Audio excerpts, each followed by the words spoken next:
ব্যাপক উৎসাহ উদ্দীপনার মধ্য দিয়ে আরাফাত রহমান কোকোর স্মৃতি ফুটবল টুর্নামেন্টের ফাইনাল খেলা অনুষ্ঠিত হয়েছে।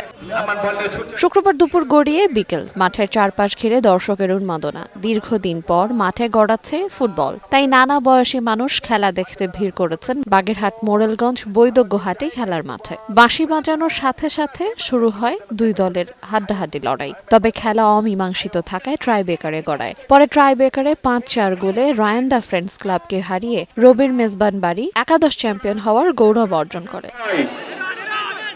অনেকদিন পর খেলা দেখতে পেরে আনন্দিত দর্শকরা। তবে প্রতি বছর এরকম খেলার আয়োজন দেখতে চান তারা। আমরা চাই এরকম খেলা প্রত্যেক জনপদে প্রত্যেকটা জায়গায় হোক। কেন কোনো ঝামেলা হচ্ছে না, সুন্দর পরিবেশে খেলাটা উপভোগ করতেছি, এটা অনেক ভালো লাগছে। খেলাটা একদম বন্ধ হয়ে গেছে, এখন আবার ফিরে আসছে। ফুটবল খেলাটা খুব আনন্দের খেলা। কিছু বালি দেওয়া হলে পরে মাঠটা আরো সুন্দর হবে এবং প্লেয়াররা ভালো খেলতে পারবে। একটু বৃষ্টি হলে সাধারণত দেখা যায় খেলতেই পারে না। আমি খুব দূর থেকে খেলা দেখতে আসছি, যে অনেক ভালোই খেলা হচ্ছে, দোনো দল একইভাবে খেলছে।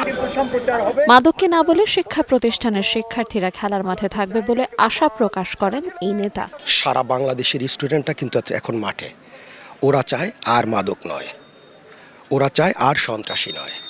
এখন থেকে স্কুল এবং কলেজ বিশ্ববিদ্যালয় আর মাঠ মানে খেলার মাঠেই ওরা থাকবে, এই সিদ্ধান্ত ওরা নিয়েছে।